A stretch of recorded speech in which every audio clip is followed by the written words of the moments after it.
I goofed.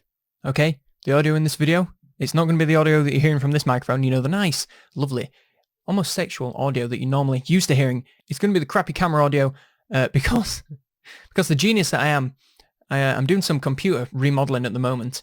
And in remodeling the computer, it forced voice mod to reinstall, which enabled a voice which I didn't realize. And so the entire audio of the entire video that I just recorded sounds like this. Spell shield of the old ones. So to save me from re-recording the video, I'm just going to use the camera audio. So you'll have to bear with me for this video. I apologize, but, you know, needs must. Okay. I hope you enjoyed the video anyway. I feel like it's a pretty interesting one. So yeah, onto the video. Enjoy. Bye-bye. Now at this point in the game there are a lot of factions, and within these factions there are a hell of a lot of faction mechanics. It took me like a week to list them all, so I'm not going to bother to do that. What I'm going to do today is list the 5 best faction mechanics in the game. Now what I'm going to be ranking these on is, you know, general how powerful they are, how easy they are to use, and, you know, just the real upper limit of what you can do if you really know how to use these mechanics, well, and abuse them. So without further ado, let's go to number 5. Now, starting off at number 5, we have the Raise Dead mechanic. Now, this is available to the Vampire Counts and the Vampire Coast. And you may be wondering, well, it doesn't seem that overpowered. You know, you can just raise some units, and the units you can raise aren't normally very good. And while you are correct, most of the time isn't great. Sometimes it can be stupidly overpowered. Now, let's say you've just had a fantastic battle against the Vampire Counts, or by playing as them, you had a fantastic battle against Empire, or playing as Empire versus the Vampire Counts. And what this has done, this has created an epic or fantastic, whatever you want to call it, battle site. And what this basically means is lots of units fell, you know, there were lots of casualties, and the ground is rich with fresh corpses of elite units. And what this means is the Vampire Counts or the Coast can go over there and resurrect these units and bring them onto their side. So instead of the normal units they can resurrect of, you know, skeleton warriors, skeleton spearmen, zombies, you know, maybe some direwolves if they are very lucky, they can instead resurrect, you know, Mortis Engines, Hex Race, Tomb Guard, Vargals, Terrorgeist, you know, pretty much all the most elite units that they have available to them in the faction. And while it is slightly more expensive than recruiting them, it's instantaneous. So you could have just beaten that Vampire Count army and they have 1 unit left. You know, it's just Manfred, he's on his own, he's trembling, he's scared, and then all of a sudden he just raises like 19 units and they're all super elite. And there you are with your army that's barely holding on by a thread, just won that battle. And Manfred's there with a 20 stack that you have to take out again. It's incredible. Playing as the Vampire Counts is so much fun to do this. Just see an epic battle sign and think, well, no need to recruit these units. Hop over there, instantly raise them, wipe everyone out. It just gives you so much momentum where even if you lose a battle, you just win. Because you lose the battle and then resurrect a load more units and then just go straight back in like a turn or two. It punishes the enemy for giving you a good battle. So if the enemy just wipes you out, then obviously, you know, you lose. But if you manage to escape, then there isn't really much they can do to stop you. The best part about this is you don't even need to be engaged in the battle. There could have been a massive battle against, you know, Dwarfs versus Orcs, or Bretonnia versus Norska, or any faction versus any faction. And as long as there was a fantastic battle there where, you know, lots of people died, then you can just walk over there and resurrect a load of units. And these things regenerate, so you can just leave that great battle site, come back to it in a few turns, and what's that? There's a load more units to resurrect. It's ridiculous, alright? If you've never played the Vampire Coast or the Vampire Counts, I know they're all technically DLC at this point, but you have to give them a go, because this Raise Dead mechanic is crazy. Now at number 4, we have something that I'm going to call the Tribe Leader mechanic.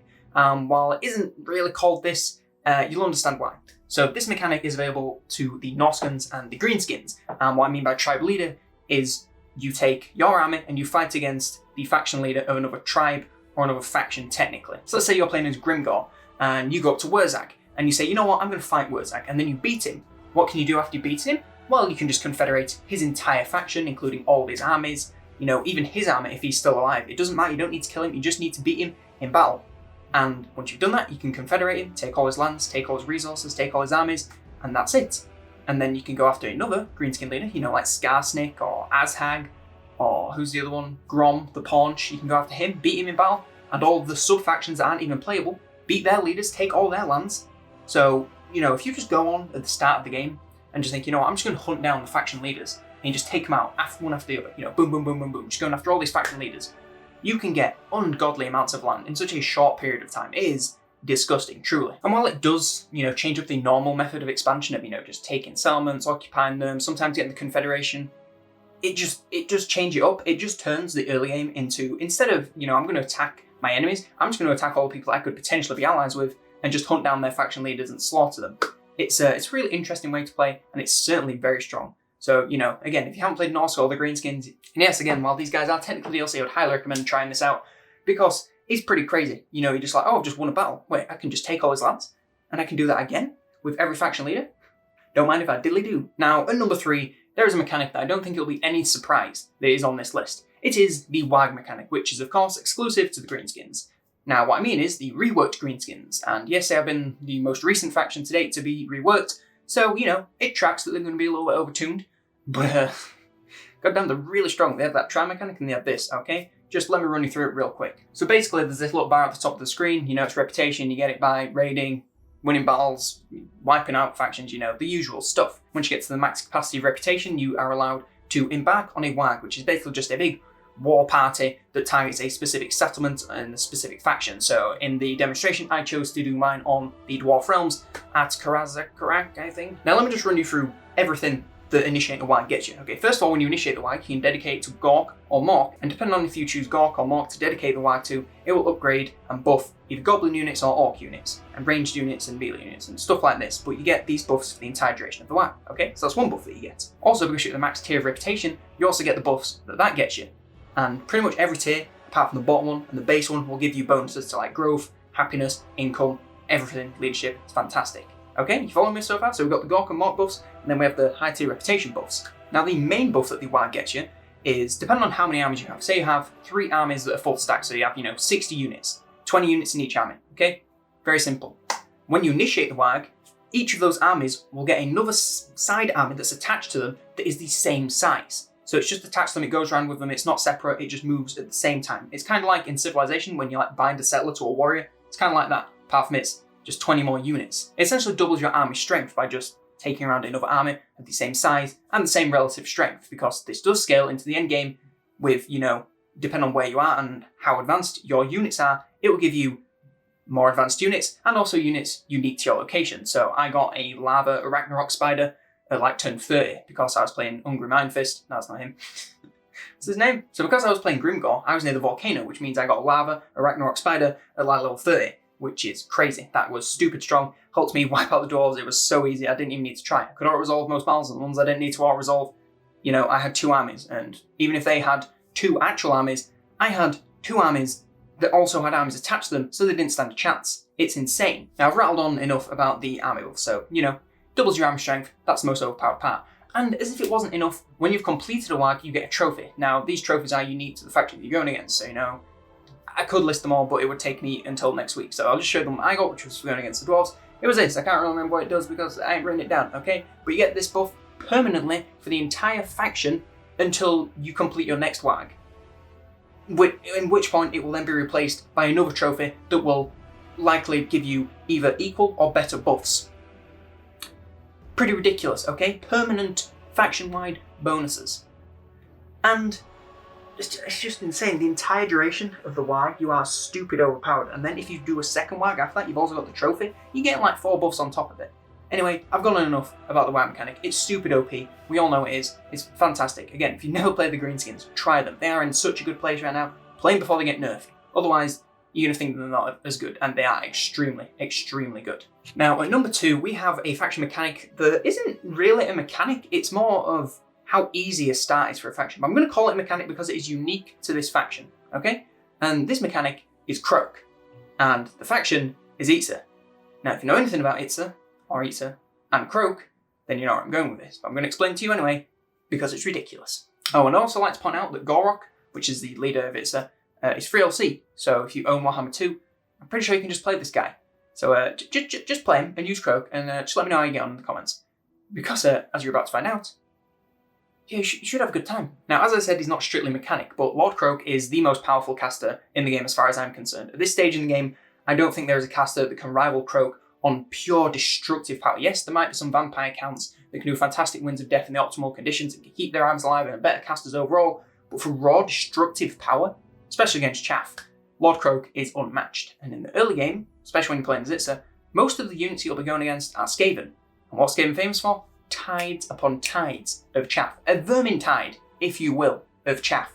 So Lord Croak, with those spells, the 3 tiers of Deliverance of Itza, yeah, they're going to do stupendous amounts of damage to all those Skaven slaves that come charging your way. Now, the 3 Deliverance of Itza spells, they get bigger and they also do more damage. So, you know, the further you upgrade them, the better spell you unlock. Yes, it costs more Winds of Magic, but come on, man, it's Lord Croak. You know, even if you do a couple of casts, it's still going to rack up hundreds of kills if you place them correctly. Oh, and on top of this, these Deliverance of Insta spells will not hit your own units. So normally, you know, when you're doing a big destruction spell, you need to like, okay, I don't want to hit my own units, that'd be pretty bad. Not with Lord Croak. No, you can just drop a tactical nuke on all of the enemy units, and your guys can be right in the middle, interspersed, doing whatever, and they will not get affected. They will just look around, and all the units around them will get evaporated. Lord Croak, stupid, overpowered, and I'm not even done. I've still got more to talk about him. Now, you can also get up to 3 passives, and while this might seem, you know, just kind of like one of those things like, so what, he gets passives, they don't really do anything, he gets 3 of them. And passives are just free value, so I'm never going to complain about that. He also gets Greater Arcane Conduit, which keeps the winds of magic flowing to him passively throughout the entire battle, so you're almost never going to run out until you're either dead or all of the enemies are. Enemies? Did I say that? Enemies. God, I can't speak. English is my city. Oh, I forgot about his other massive ability. Sorry, I just missed this bullet point. The Supreme Spell Shield of the Old Ones. Now this ability has a 60-second cooldown. Okay, 60. I mean, this is the max, you know, the max level, so it'll take a while to get here. But a 60-second cooldown for an ability which reduces the damage of everything that hits your units in a huge radius. It also looks really cool, but that's beside the point, okay? You keep all your units in a nice big blob, cast this on them, nothing can touch them. Throw in a couple of tactical nuke croak spells, you're going to have an easy time. Right, I'm running out of time here, so I'm just going to rattle off the last couple of things that Lord Croak has passively, okay? He can cause fear, yep. He has regeneration, so if you take him out of battle, he'll get all his health back. He can also get 25% physical resist and 15% magical resist. So you know, normally, how to take out physical resist is to use spells. But he has magical resist, so we'll take reduced damage from spells and reduced damage from physical, so there's not really a way to kill him.